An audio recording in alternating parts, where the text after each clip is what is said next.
Well, hello Facebook. I haven't done a live stream in a little while, so I just thought I'd come on. I've been so busy. Um, just for anybody who doesn't know, my name is Andy Heesman. I'm running in the Europeans across Dublin, and I'm running in the local elections in Blanchardstown, Mulhullard. And I'm just out in Blanchardstown now at the moment, and been canvassing, bring around my leaflet around to everybody. People might have recognised our boards, which have been up all over Dublin, and people are canvassing for the local elections. But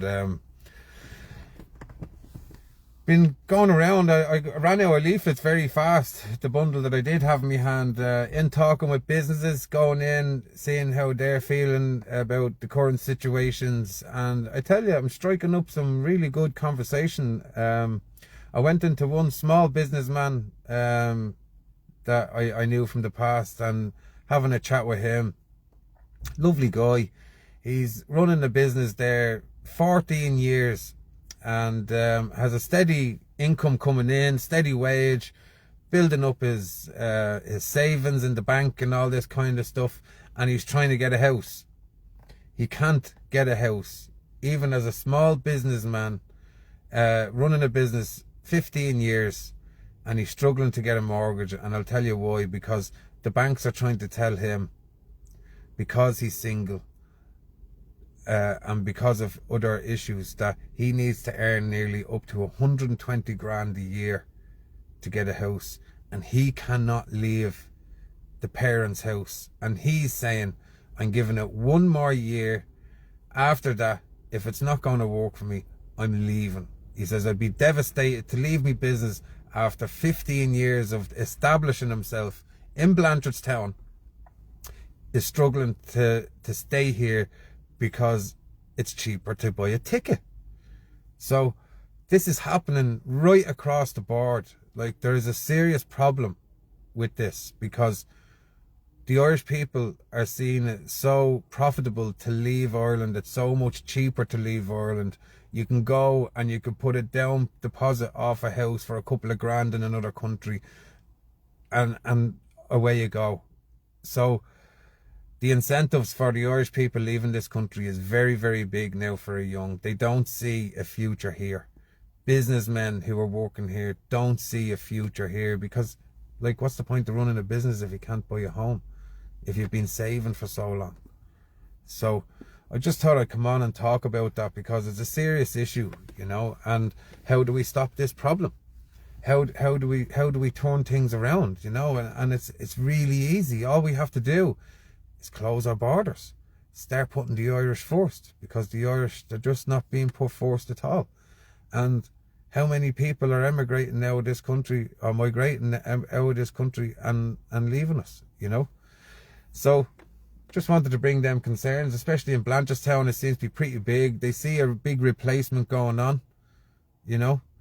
So many, 70% of young people are stuck in their mother's bedroom, you know, in the family home, and they can't find a house.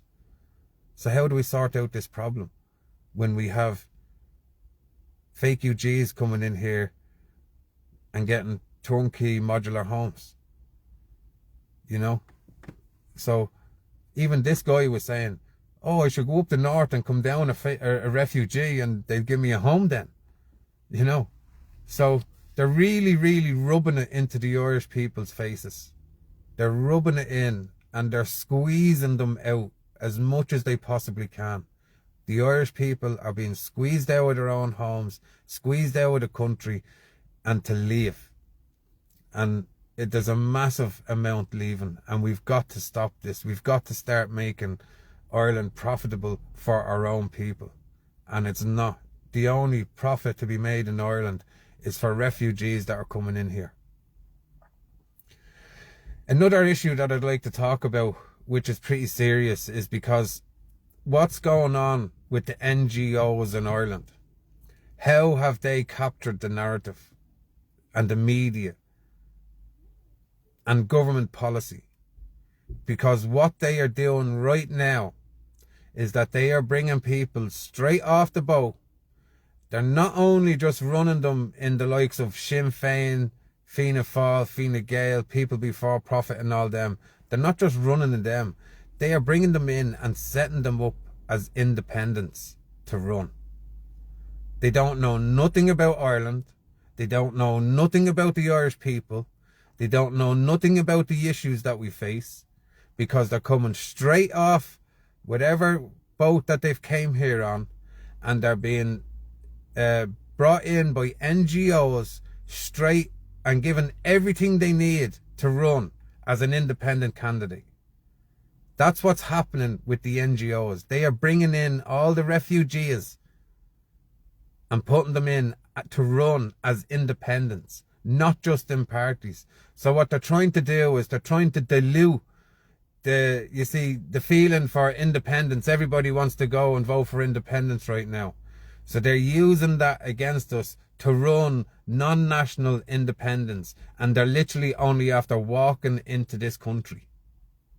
So it's just something that we need to be very aware of, you know, because I mean, they're trying to dilute the whole thing down, but you know, this is going to be good for us. I don't think the Irish people are going to take this kind of treatment, you know, anti-Irish treatment, where we're being told that foreigners that can come in here and have more of a say over what happens on a local level and European level. I mean, there's people running the Europeans. Your man Umar, the head of the Muslim Council. Like, I put up a video about what he believes in, you know. He wants to tax the Christians. He wants to, you know, I mean, this is crazy ideology. And this is all being done through NGOs in capturing our country. And that's why I need your vote to get me into Europe, you know, and get me into a local level.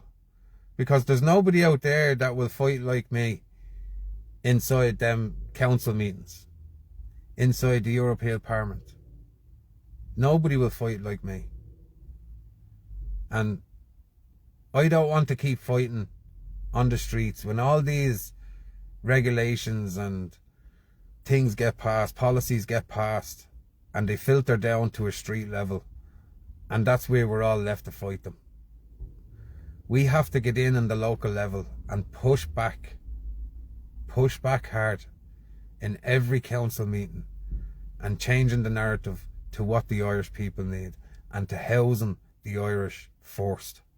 70% of young people are living in the family home and cannot leave. This is literally, it's an emergency. Families are being destroyed. Families, because they can't, they're all becoming argumentative with each other. There's no way out, you know, where families should be able to grow. Families need room to grow. Family needs houses, and we can't get them because businessmen, like the small businessmen I've just been talking to, is being told he has to earn up to 120,000 euros a year before they'll consider him for a mortgage. What? This is just unbelievable. We cannot stand for this. He has been deliberately pushed back, pushed out of the country so that others can be welcomed in. His business will be gone this time next year. He said he's given it one more year to try and sort things out. And if it doesn't work, he's leaving Ireland. And what's it going to be replaced with? Who is he going to be replaced with? Is it going to be someone down in the tent city that just wants to come here and drain our country? Or are we going to keep losing small businessmen like this because they can't get a home after supporting businesses for 15 years and wants to establish himself in Blanchardstown, but he can't because he can't get a house? The houses are so expensive. They're so expensive. But yet, the refugees can come in here and get a turnkey house and get everything thrown at them. Have NGOs waiting at the airport to bring them straight in here, register them, and have them running in all the parties and have them running as independents. And then you have all these deregistered fucking retards saying, deregister, and give your voice away. So we have a serious problem, you know, serious problem. And it's up to the Irish people to fix it. It's that simple. It's not going to be up to me. It's going to be up to the Irish people. And I'm not saying that as talking about our party, but we're saying that as that for the Irish people out there in every community, you know. So I just thought I'd leave it at that. I came back to the car to pick up more leaflets because, as I was saying, I ran completely out. I'm going to keep going with what I'm doing and talk to more businesses, see how they're feeling, you know, tell them with the message I'm bringing to them, the change that we want to bring, and the determination I have in wanting to bring that change in for the people of Blanchardstown and the people of Dublin. So, yeah, Erin go bra. Take care. Please share this around. I'm being censored. Another thing I'll just talk about for a second. The censorship since I start running has been relentless. Relentless. So finding it very hard to get traction. They won't interview me on the mainstream media. They won't let me on at all. They won't put me on any surveys out there. They won't put me on any polls. They're completely ignoring the Irish people. They're completely ignoring us. They won't put us on anything. They won't give us any traction. We're lucky to get on the radio here and there. So it's very important that I ask is to please help share our stuff around. Vote for the Shamrock on the 7th of July or June. And let's take our country back. Erin go bra.